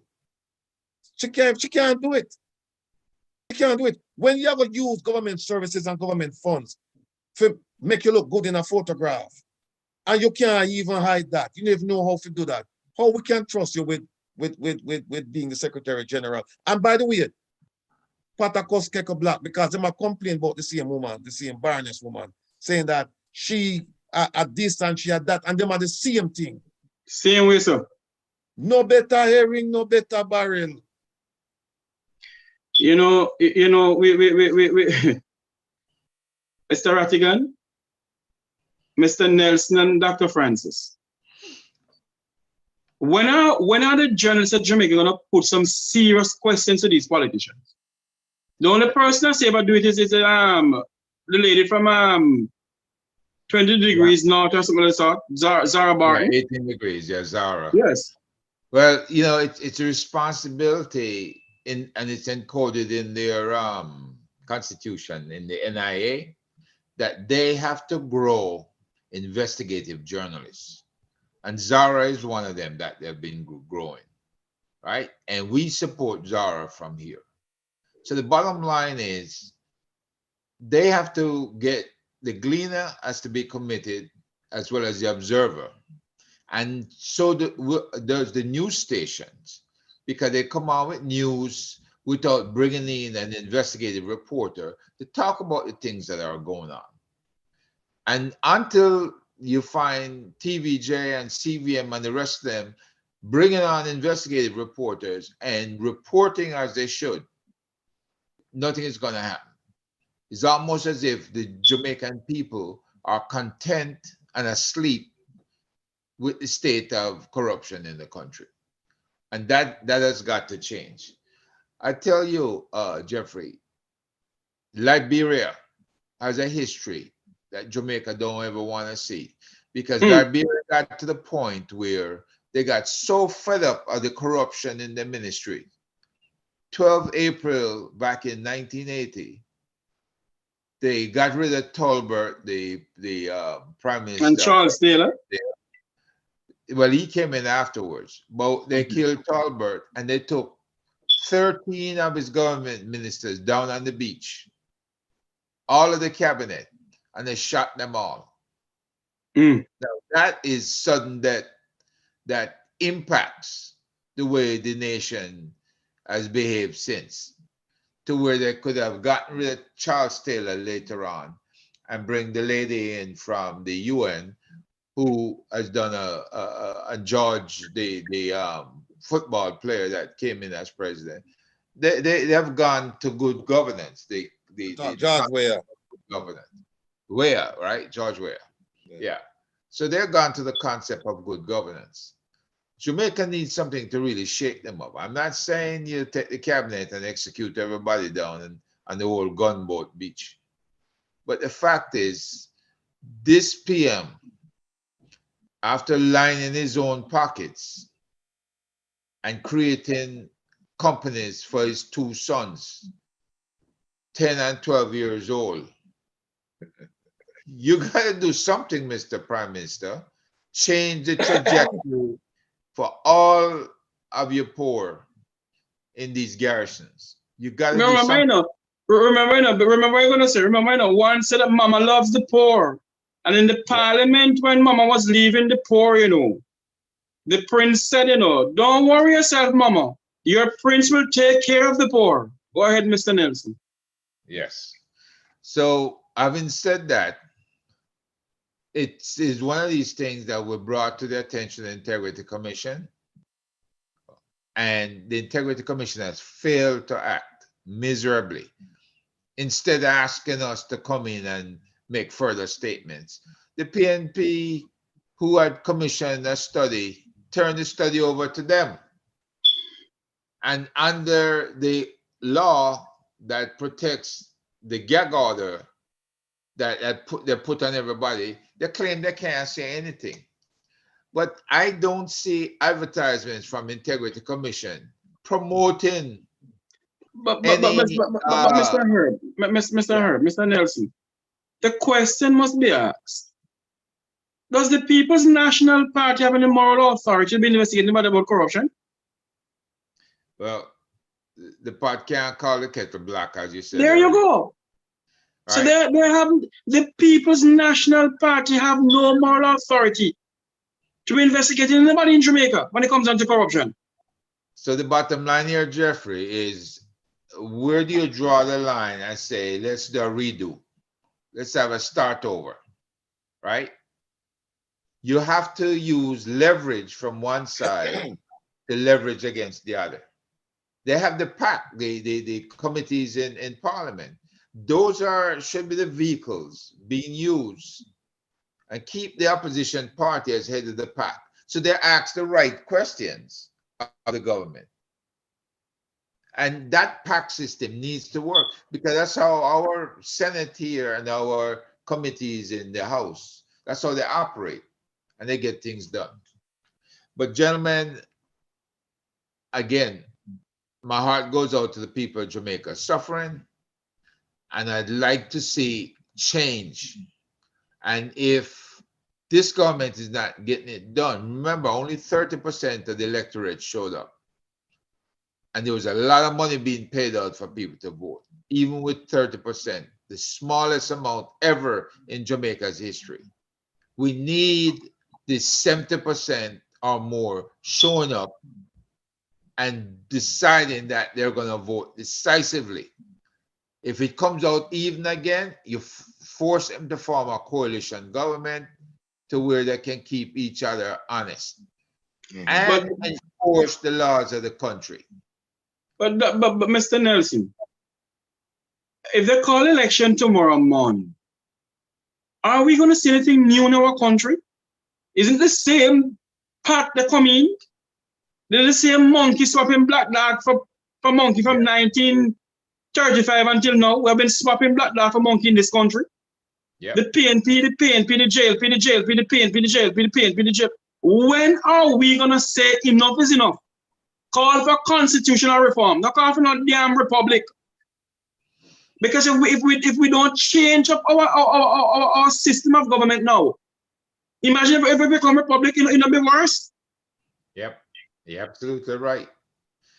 But gentlemen, I have to take leave. I should have. I think if Mr. Rattigan, I don't know, Mr. Rattigan want us to cover to say goodbye to this part of discussion now, because you know we have the Donna Lee discussion to continue with, because Donna Lee is still missing. We need justice for her family, and I pray and hope her family do get a lawyer. Don't let nobody tell you to get no lawyer. I'm saying to Donna Lee family this afternoon, make sure you all get a lawyer to stand up in court for you all, because if you don't, dog, I'm gonna suffer. Is it? I reached out. I thought they would have secured the services of a lawyer by now, but I don't know what's going on. I haven't heard back. Yes, sir. I haven't heard anything back from them. And when I mentioned about the thievery, when I mentioned the minister there, it was not. It was meant in the sense that what she has done, by using government funds improperly, that amounts to. Hold on for me, Dr. Francis. Mute your mic for me, please, Dr. Francis. Dr. Francis, mute your mic, please.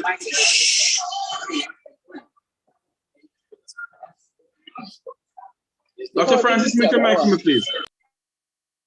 Yeah, man. Like I was saying, you know, it's tantamount to theft of government services or property when you go and take somebody from another part of the world and bring them just to make you look good in our pictures. I mean, that's and then, you know, let's go back to what a phrase that I was told they attributed to the Minister of Finance, where he was meeting with a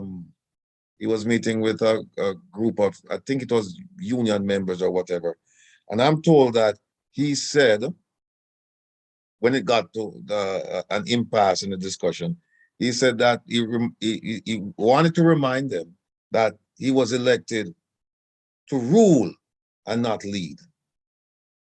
And if that is the mindset of the government, no wonder we are where we are. If they feel that they were elected to rule and not instead of leading, then we're in a sad state.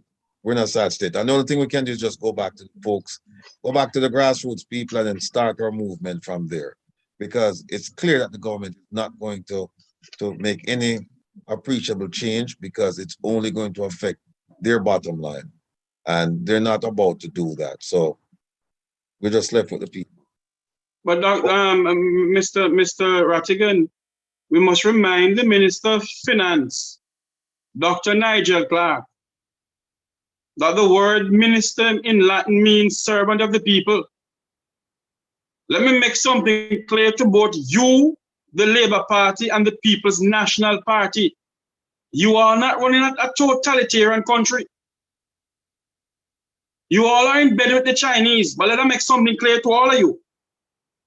We come to Jamaica by labor plane, not by aeroplane. And if you believe that you do not run this country as a totalitarian country, you have another thing coming. Because the people of our country are not going to sit down and accept it. Now, we're going to wrap up this program because we have another program to organize. Between Dr. Francis, Mr. Nelson, and Mr. Rattigan, we're going to have a program where we're going to have Dr. Trevor Monroe, the lady from JAMP, going to come on to speak about the level of corruption. You don't think we talk about nothing yet? We don't talk about anything yet, you know. This is just a little tip on the iceberg.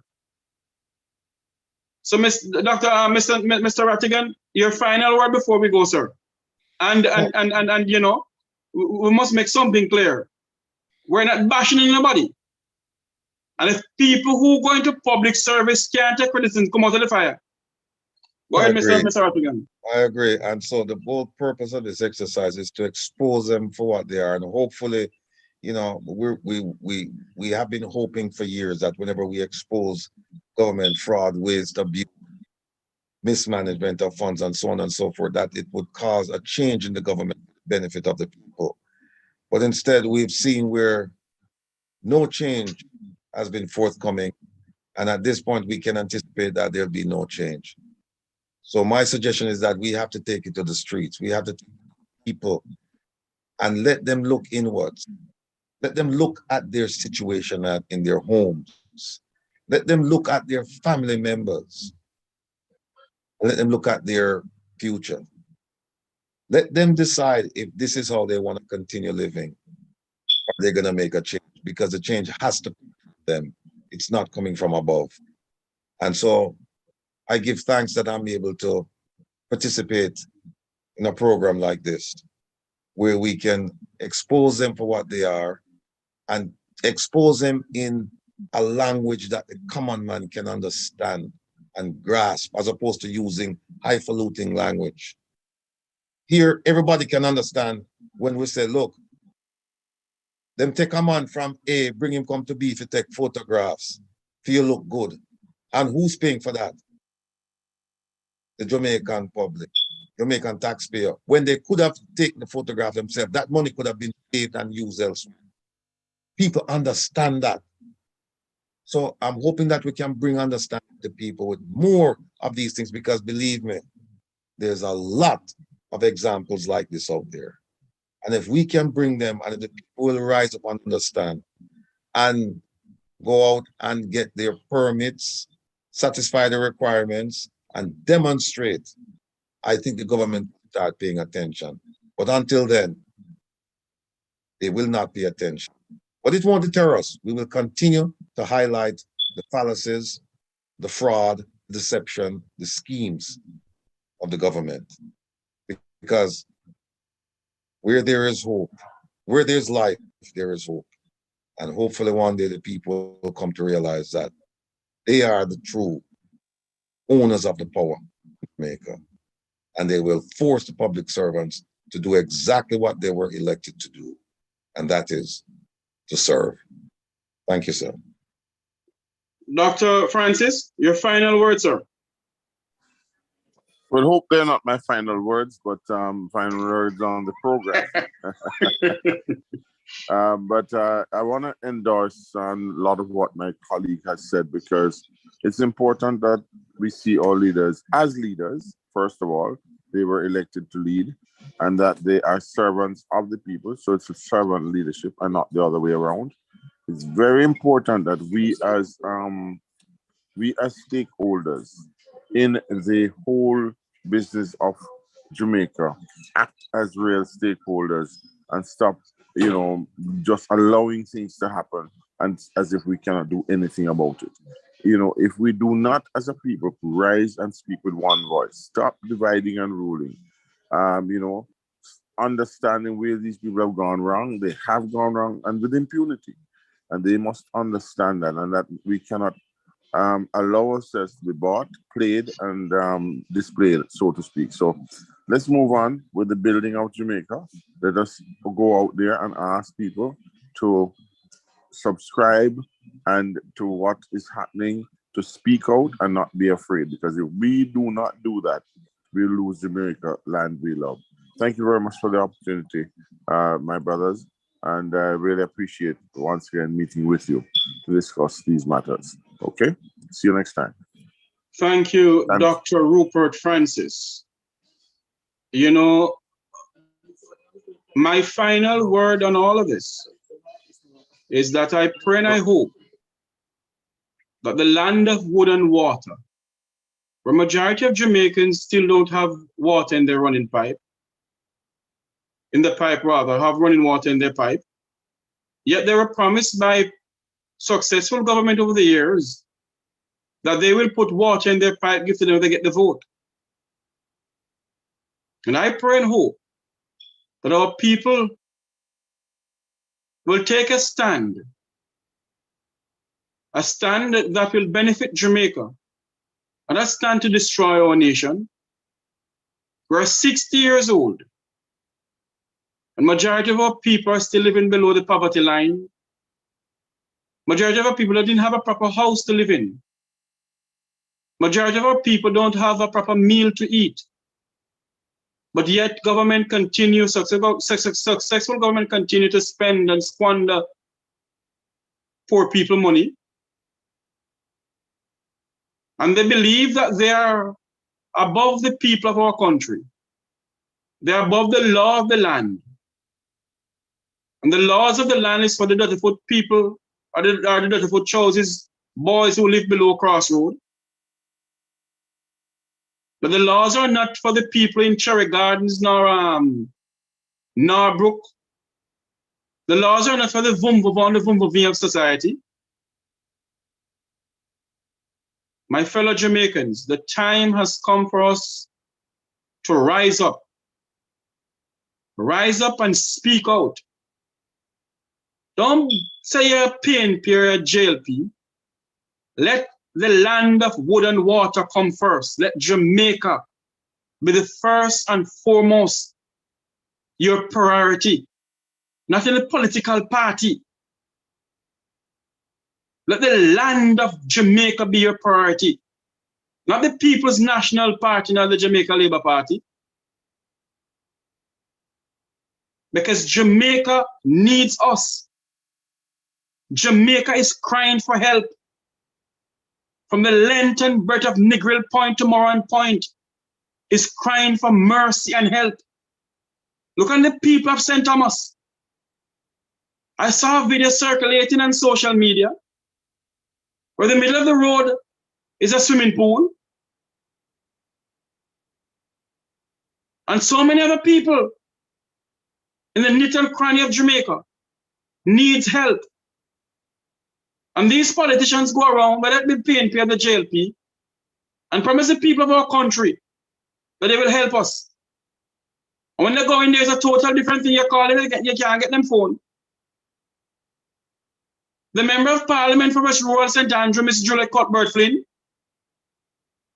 told a journalist that he mustn't call her pertaining to any water, call NWC. With her arrogancy and her rudeness. Those are the type of people we have to face within our country. Who's put there to represent us. They'll walk hills and valleys to get the vote. But when they get the vote, it's a total different thing. Dag nyam we supper. We are the government, not them. They'll pass legislation to help to help themselves, but not to help us. We must call out for accountability. Did the people of Jamaica send Camellia Johnson-smith to run as Secretary General? No. But yet $40 million of taxpayers' money went down the drain. As the lady from Maryland is saying on my YouTube chat, that the health sector in our country gone to the dogs. That $40 million could help to buy some equipment. That $40 million could help a computer lab in any all-age or primary secondary school in our country. But yet, it was spent to campaign around Africa to become Secretary General. And the good lady could fly somebody from Brussels to Timbuktu to take a picture. Yet that was never in the release that was put out by the Prime Minister's office of that $40 million. And our people is suffering under the pangs of hell. When a country, when leaders can't protect their own people, 5 fundamental things that the government have to do. 1, education. 2, health. 3, security. 4, way of living. Housing. 5, make sure that people have proper food to eat. And housing. And housing, rather. Yes, housing. And if they can't provide it for our people, then something is fundamentally wrong with the government of your country. And they have failed miserably. The 2 political parties in Jamaica from 1935 until now, they have never served the people of this country. Our security is out of work.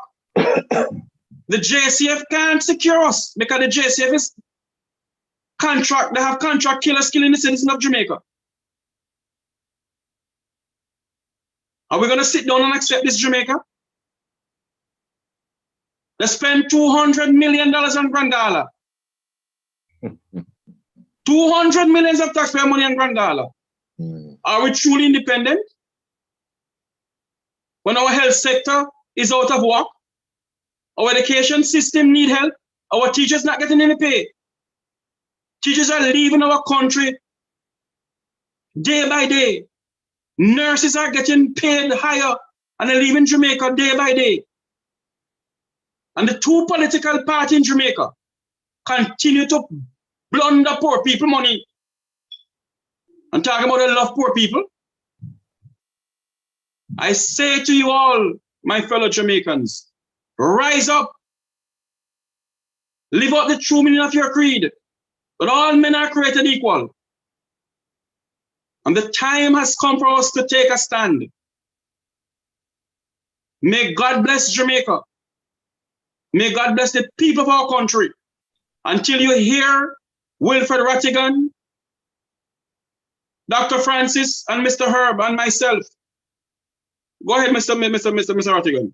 Just before you go, I just want to highlight 2 points. One is, you mentioned that nurses are leaving in extraordinary numbers from Jamaica to elsewhere, UK, Canada, US. And that's because of the economic conditions, right? So the health minister allowed them to leave, right? Because he's not paying them enough. They can't sustain themselves and their families on the salary. And plus working conditions are terrible. Now, what was the answer to that? You know what the answer to that was? the minister, Tufton, right? Christopher Tufton. Right, who's not a medical doctor, by the way. He, again, another mismanagement and waste of government funds. He came to America, I think he was in Florida and Georgia, right? And what was his purpose for coming? And by the way, he's a marketing guy, right? So what was his purpose to come? He came here to recruit Jamaican nurses back to Jamaica, right? And then you ask yourself the question, how is that possible that you allow them to leave because you weren't doing enough to keep them in Jamaica in the first place? And now that they have established themselves here, you're going to ask them to come back and work for 6 months at a time. You don't even have the money to pay them. And not only that, if they're already here working, which employer here is going to allow them to leave for 6 months and go somewhere else to work? You see the mindset? Nonsense. The other thing is that, I just thought about this, Camellia Johnson has not been elected to representational politics. She was never. She was appointed to the Senate, and then she was appointed to this position. The first time she ran for representational politics to represent the Commonwealth, she lost. First time she lost. A nincompoop, them people, she have no clue about politics. She have no clue about Ministry of Foreign Affairs. She have no clue about foreign trade. No, nothing. Bring Ed Bartlett back. Make Ed Bartlett run both ministries. That man is my hero. And with that, I will yield to you, my brother. Thank you very much, sir. You know, it brings tears to my eyes to see what is going on. The Donnelly saga. Huh? The Donnelly saga. Donnelly's mother is now left without a child. But I pray and hope that her family do get a lawyer and get justice where justice is supposed to get.